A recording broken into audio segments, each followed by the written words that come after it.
হামের উপসর্গ নিয়ে 2 জেলায় আরও 4 শিশুর মৃত্যু হয়েছে। রাজশাহী রয়্যাল হাসপাতালে হামের উপসর্গে চিকিৎসাধীন থাকা 2 শিশুর মৃত্যু হয়েছে।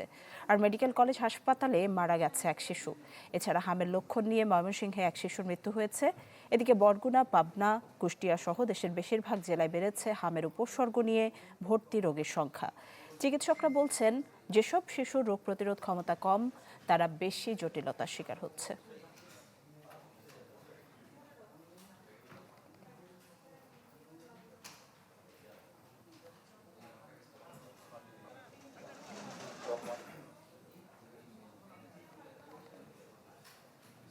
হাম উপসর্গে রাজশাহীতে 3 ও ময়মনসিংহে 1 শিশুর মৃত্যু হয়েছে। এই বিষয়ে আমরা আরো বিস্তারিত খবর জানবো।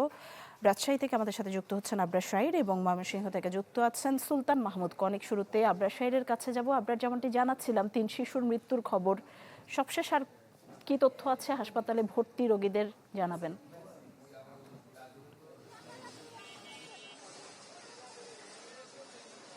এখন পর্যন্ত রাজশাহী মেডিকেলে ভর্তি রোগীর সংখ্যা কিছুটা কমছে এবং ডিসচার্জ মানে সুস্থ হয়ে বাড়ি ফেরা এই রোগীর সংখ্যা কিছুটা বেড়েছে। ফলে বলা যায় গতকাল থেকে স্থিতিশীল যে পরিস্থিতি ছিল সেটি আসলে কিছুটা উন্নতির পথে। এখন পর্যন্ত রাজশাহী মেডিকেল কর্তৃপক্ষ জানিয়েছে যে তাদের আজকে গত 24 ঘন্টায় একজন মারা গেছে এবং বর্তমান সাসপেক্টেড হামে চিকিৎসাধীন ভর্তি রোগীর সংখ্যা 123 জন এবং এই মৌসুমে মোট ভর্তি রোগীর সংখ্যা 429 জন। আর সাসপেক্টেড হামে মোট মৃত্যুর সংখ্যা 43 জন। এদিকে 24 ঘন্টায় নতুন ভর্তি হয়েছে 18 জন এবং ডিসচার্জ হয়েছে 32 জন। ফলে বলা যায় যে গতকাল যে ডিসচার্জের সংখ্যা ছিল 5 জন, সেটি আজকে 32-এ দাঁড়িয়েছে এবং সুস্থ হয়ে বাড়ি ফেরার যে হার সেটি আসলে বেড়েছে। আমরা রাজশাহী মেডিকেলের মুখপাত্র ডাক্তার শঙ্কর কে বিশ্বাসের কাছে জানতে চেয়েছিলাম যে যারা আসলে মারা যাচ্ছে তারা নিশ্চিত হামে মারা যাচ্ছে কিনা সেই বিষয়টি তারা নিশ্চিত করতে পারছে কিনা। যদিও তিনি বলেছেন যে IEDCR এবং বিশ্ব স্বাস্থ্য সংস্থা, এই দুটো সংস্থার যারা মনোনীত সদস্য তারাই এখান থেকে এই নমুনাগুলো নিয়ে যান ঢাকাতে এবং এই পরীক্ষা প্রক্রিয়াটা অনেকটাই জটিল এবং দীর্ঘ। ফলে আসলে খুব বেশি রোগী শনাক্ত হচ্ছে না এবং তিনি এটি নিশ্চিত করেছেন যে হামে নিশ্চিত মৃত্যু হয়েছে এই ঘটনা রাজশাহী মেডিকেলে এখন পর্যন্ত নেই। তবে সিমটম কিংবা উপসর্গ নিয়ে মারা যাচ্ছে এবং তারা সার্বিকভাবে প্রস্তুতি রয়েছে। সব ওয়ার্ড এবং ICU বাড়ানো হয়েছে। এ ছিল আমার কাছে। ধন্যবাদ আবরার শাহির। আমরা সুলতান মাহমুদ কনিকের কাছে যাব। কনিক, ময়মনসিংহে 1 শিশুর মৃত্যুর খবর জানাচ্ছিলাম। সেই শিশুটি কি হাম উপসর্গে মারা গেছে কিনা এবং হাসপাতালে ভর্তি রোগীর সংখ্যা কি কমে আসছে নাকি বাড়ছে জানাবেন। আমি ভরসা রাখি হিরন স্মার্ট ওয়াটার পিউরিফায়ারে। নিশি হাসপাতালে রোগী ভর্তির সংখ্যা কিন্তু দিন দিন বাড়ছে, যদিও সেই সাথে ছুটিও দেওয়া হচ্ছে। যারা সুস্থ হয়ে যাচ্ছেন এর মধ্যে তাদেরকে বেশ কয়েকজনকে ছুটিও দেওয়া হয়েছে। এই মুহূর্তে 80 জন হাম আক্রান্ত বা সন্দেহজনকভাবে যাদেরকে সন্দেহ করা হয়েছে তাদেরকে কিন্তু ভর্তি রাখা হয়েছে এই মুহূর্তে ময়মনসিংহ মেডিকেল কলেজ হাসপাতালে যে আইসোলেশন ওয়ার্ড রয়েছে সেখানে। এর বাইরে গত 24 ঘন্টায় গতকাল সকাল 8টা থেকে আজকে সকাল 8টা পর্যন্ত যে পরিসংখ্যান, সেখানে দেখানো হয়েছে যে 9 মাস বয়সী একজন শিশুর মৃত্যু হয়েছে। যদিও চিকিৎসকরা যারা আছেন তারা বলছেন যে এটি সন্দেহজনক বলে তারা ধরে নিচ্ছেন। যদিও এর আগে একজনকে আমাদের কাছে নিশ্চিত করেছিলেন যে তিনি হাম আক্রান্ত হয়ে মারা গিয়েছেন, এটি তারা নিশ্চিত করে বলেছিলেন।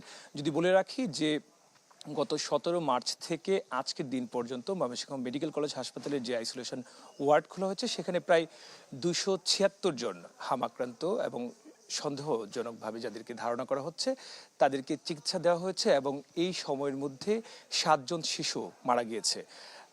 চিকিৎসকরা বলছেন এই সময়ে অভিভাবকদের আরো বেশি সচেতন থাকতে হবে এবং কোনো ধরনের জ্বর, ঠান্ডা বা খিঁচুনি এই ধরনের কোনো কিছু হলে তাৎক্ষণিকভাবে নিকটস্থ যে হসপিটাল রয়েছে বা বিশেষজ্ঞ চিকিৎসকের পরামর্শ নিয়ে তাদের দেওয়া ব্যবস্থাপত্র অনুযায়ী চিকিৎসা নেওয়ার জন্য বলছেন।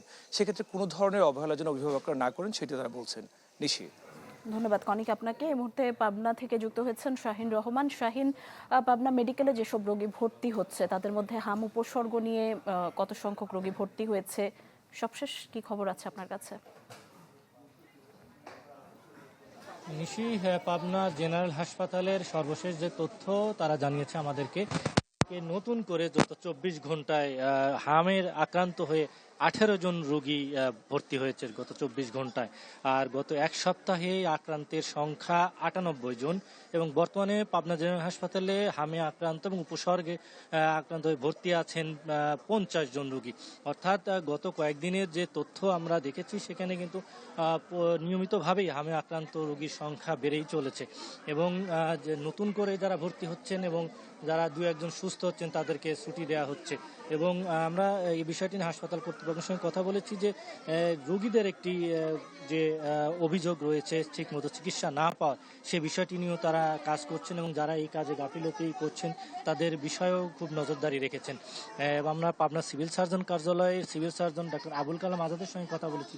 তিনি জানিয়েছেন যে এখন পর্যন্ত পাবনায় যে জরুরি টিকাদান কর্মসূচি গ্রহণ করা হয়েছে সেখানে তারা এখন পর্যন্ত প্রায় 15 জন দুঃখিত প্রায় গত কয়েকদিনের আসলে গত দুদিন 5 এবং 6 তারিখের যে তথ্য সেটি বলছে যে তারা নতুন করে টিকাদান দিয়েছেন প্রায় 20,000 জনকে এবং এখন পর্যন্ত যে তথ্য রয়েছে সেটি বলছে যে এই টিকাদান কর্মসূচি অব্যাহত রয়েছে এবং তাদের লক্ষ্যমাত্রা প্রায় 2,82,000 ডোজ টিকা রয়েছে।